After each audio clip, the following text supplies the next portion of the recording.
ॐ श्री गुरुभ्यो नमः हरिः ॐ श्री परमात्मने नमः।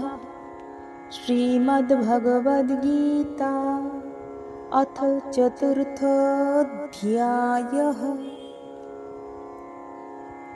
पवित्र एकादशी तिथिते श्रीमद्भगवद्गीतार चतुर्थ अध्यायेर त्रयोदशतम श्लोक पाठ अनुवाद और संक्षिप्त व्याख्यार चेष्टा करछि। श्री भगवानुवाच चातुर्वर्ण्यं मया सृष्टं गुणकर्म विभागशः तस्य कर्तारमपि मां विद्या कर्तारमव्ययम्।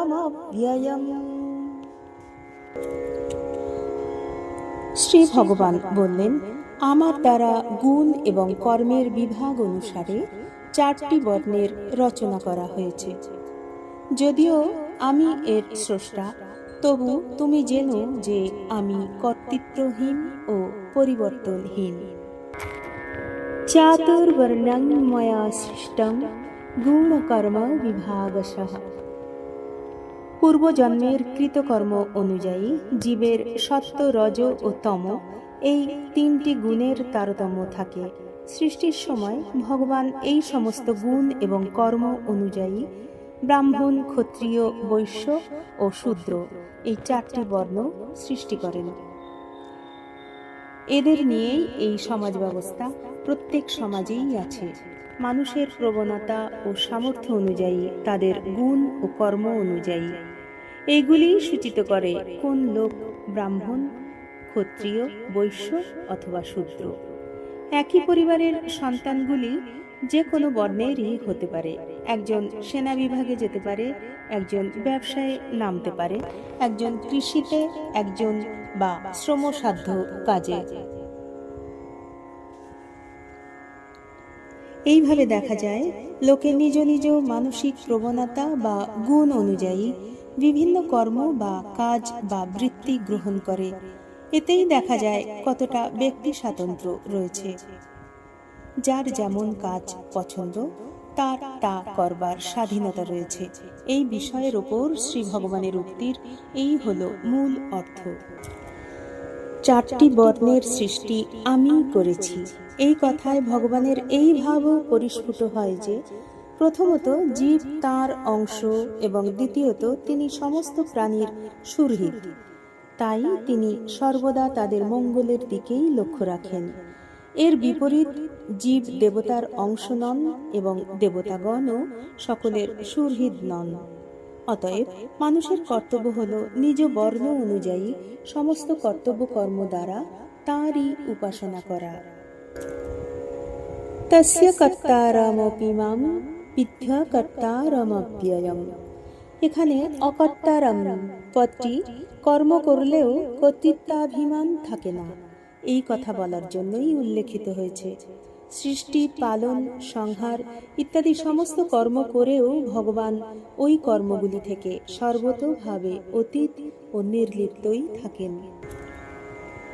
শ্রী ভগবান এই শ্লোকে বলতে চেয়েছেন, আমি সমাজ ব্যবস্থার মাইক স্রষ্টা হলেও আমি এর থেকে সম্পূর্ণ অনাসক্ত এবং কোনোভাবেই এর কর্তা নই। যদিও আমি কাজ করি তবু আমি অনাসক্ত। অনাসক্তি এক মহান শব্দ। মানব জীবনে উন্নতির উচ্চতর স্তরে অনাসক্তি একান্তই প্রয়োজন। গীতার মূল শিক্ষাই হলো অনাসক্তির ধারণা। সেখানে আগ্রহ আছে, উৎসাহ আছে, কিন্তু সেই সঙ্গে আছে অনাসক্তি। এক চমৎকার ভাবাদর্শ। তুমি কঠোর পরিশ্রম করো, প্রচুর শক্তি দিয়ে কাজ করো, কিন্তু মনে অনাসক্ত থাকো। এই হলো মূলীভূত শিক্ষা। তাই শ্রী ভগবান বলছেন, আমি জগৎ কল্যাণের জন্য কঠোর পরিশ্রম করি, কিন্তু নিজেকে সম্পূর্ণ অনাসক্ত রাখি। এ শিক্ষা আমাদের সকলের জন্য।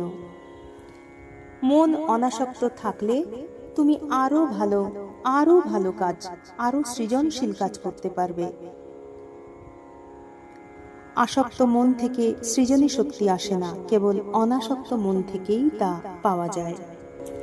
সনাতন ধর্মমতে ভগবান কিছুই করেন না, তিনি দ্রষ্টা, সাক্ষী, নিষ্ক্রিয়। যেমন প্রদীপের আলো, সেই আলোতে কেউ ধর্মগ্রন্থ পড়ছে, আবার কেউ চুরি করছে, কিন্তু আলো ভালো মন্দ কোনোটার জন্যই দায়ী নয়।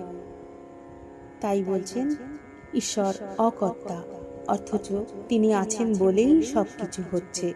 আবার তিনি অব্যয়, তার ক্ষয় নেই, বৃদ্ধিও নেই, তিনি অজ, অমর, নিত্য, সনাতন। ওম শান্তি শান্তি শান্তি।